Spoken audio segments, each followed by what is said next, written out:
sini ada lokasi kedua di situs Lempeng ya. Udah kelihatan juga di Desa Segaran, Kecamatan Batujaya, Kabupaten Karawang. Sepertinya kita nggak boleh masuk ya, karena memang dari orang-orang yang kesini juga nih berwisata juga, mungkin niatnya untuk wisata juga tidak boleh masuk ke sini. Oke, teman-teman lanjut ya.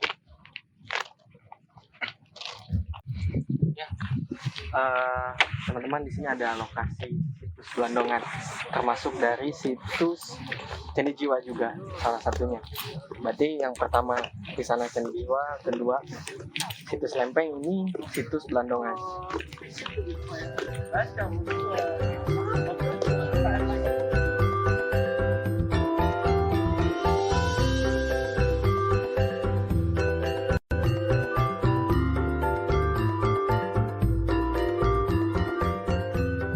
Ya, teman-teman, sekarang kita ada di situs Blandongan. Nah, bisa dilihat juga ini lebih besar ukurannya, kemungkinan 25x25, dan di atasnya sekitar 10x10. Lihat dari beberapa sumber, salah satunya sumber penulis dari Google juga, area ini, situs Blandongan ini bisa dikatakan sebagai ritual atau upacara keagamaan. Dan ini peninggalan, dikatakan juga peninggalan dari kerajaan Tarumanegara, dibangun kemungkinan sekitar 5-7 Masehi. Memang lokasi di Candi Jiwa ini sangat tertata rapi, kebersihan dari areanya juga, keamanannya juga sangat rapi, dan tidak dipungut biaya yang ditentukan, semua hanya untuk kebersihan, seikhlas kita.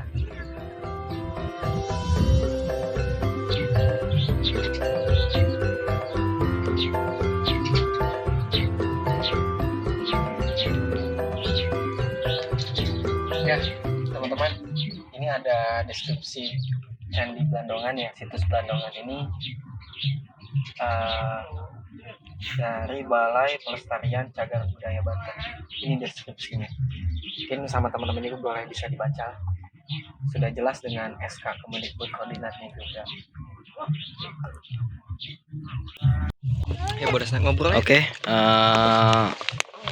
pemirsa Pasundan Nusantara Channel, ya, kita sedang ada di Candi Jiwa, Di Candi Blandongan. Candi Blandongan, lebih tepatnya situs Blandongan, Komplek Candi Jiwa. Ya. Nah, ini Tio, bisa dilihat kan, pada zaman itu tanpa struktural besi, kolom tiang, tapi sampai sekarang kuat dan ditemukan juga masih terbilang ya kemungkinan ya, kalau secara garis besar gitu kan, 50% masih kokoh gitu. Ya. Bentuk-bentuknya oke, bentuk-bentuknya dengan susunannya masih berseni. Ya. Memiliki seni yang luar biasa. Jadi begini Kang Wildan, semua ini kan dibuat dengan menggunakan tanah liat, ya. Tanah liat ini kemungkinan tanah liatnya bukan tanah liat yang biasa-biasa gitu, tapi dengan kualitas tanah yang paling super gitu. Iya. Pada saat zaman itu. Nah, cara pembuatannya ini mereka tidak memakai besi atau memakai semen, campuran semen, tidak. Cuman tanah liat ini diikat satu persatu atau dijadikan ditempel satu persatu gitu. Makanya kenapa tanah liat ini kuat gitu. Karena rata-rata kalau tanah liat kena hujan, kena apapun, kayak model batu bata biasa yang zaman kita sekarang itu kan semuanya itu kan dari tanah liat rata-rata gitu. Dan ini proses pembakarannya juga masih proses pembakaran yang alami gitu, nggak langsung dipaksakan untuk manual gitu loh, lebih lama. Tapi ini kita lihat di tangganya ini kayaknya bukan murni lagi ya, ada hebel ya baterainya, supaya lebih rapi kayaknya ya. Mungkin supaya lebih rapi juga sih gitu. Tapi kalau misalkan kita dari secara segi keindahannya gitu, Tekstur. teksturnya gitu, atau ya boleh dibilang apa ya, bentuk bangunannya gitu ya. Iya. Bentuk bangunannya ini dari utara, selatan, barat, dan timur itu memiliki anak tangganya masing-masing. Betul. Itu. Jadi ini kita perkirakan atau apa ya? Mungkin bangunan ini dulunya itu sebagai tempat Berkumpulnya untuk tempat ritual keagamaan Hmm. gitu. Dan secara susunan batunya pun rapi. Karena mereka ini mengerjakan ini secara teliti. Itu. Nah, ini bisa dilihat di bawah. Kemungkinan kalau digali lagi mungkin bisa juga ya. Bisa juga kelihatan juga gitu. Cuman kita mohon maaf ya teman-teman, kita gak bisa mereview ke bawah karena kita ada peringatan juga. Memang dijaga. Memang dijaga. Sangat-sangat dijaga. Saya suka dengan pengelola Candi Jiwa ini. Saya senang banget. Kita di sini nggak dibayar juga nggak ditakar gitu. Jadi seikhlasnya gitu loh. Saya senang banget di sini nih.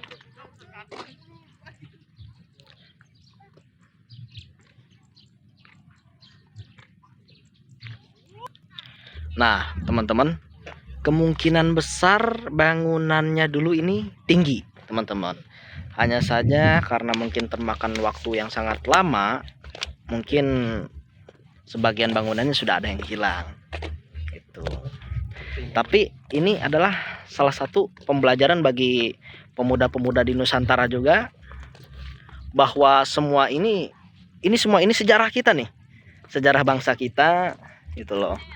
Sejarah peradaban di Nusantara ya seperti ini, teman-teman. Itu.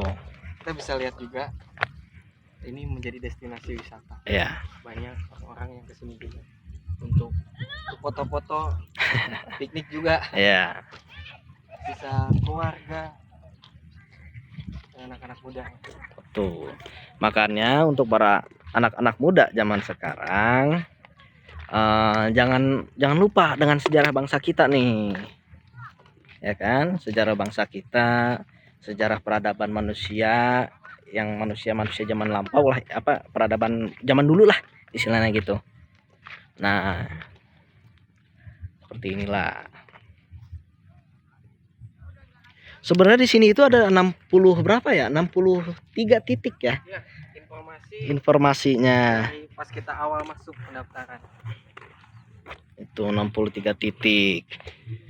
Cuman ya mohon maaf teman-teman, kita harus menaati peraturan juga, nggak bisa mereview ke atas juga gitu ya teman-teman. Kita bisa masuk nih ke situs Lempeng. Nah, ini keadaannya mungkin nggak terlalu banyak ini ikonnya ya, batu sama bebatuan, bata merah lagi. Di situs Lempeng.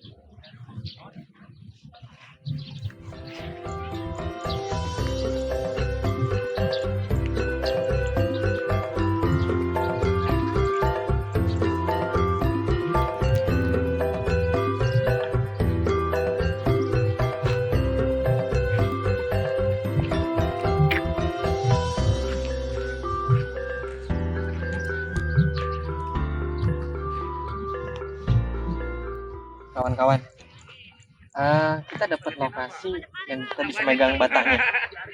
Nah, memang beda dengan yang era sekarang ya, batangnya beda, sangat beda. Ini dari berat bersihnya juga beda, keras dan lebih berat. Terus dia lebih padat, dia nggak bisa dipotong sama sekali. Padahal ini udah keterangan dari abad ke-5 sampai 7 Masehi itu. Luar biasa ini beda ini. Kalau mungkin kalau kita ya dengan pekerja gitu ya, bangunan pangkat ini sangat berat ini. Berat. Susah nih. Berat. Sangat berat ini. Luar biasa. Oke teman-teman, satu kutipan aja ya untuk semua pemirsa Nusantara Pasundan Channel. bahwa Udah, ya pemuda Nusantara Pasundan Channel, bahwa bangsa yang besar adalah bangsa yang mengenal sejarahnya sendiri.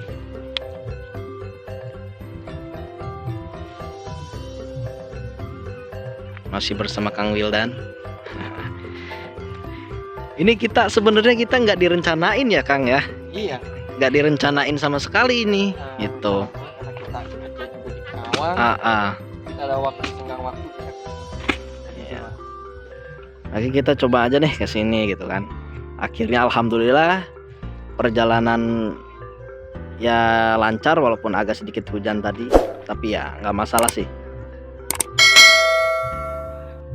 Capek nggak masalah, yang penting kita ngelihat keindahan kayak begini nih. Waduh, masya Allah.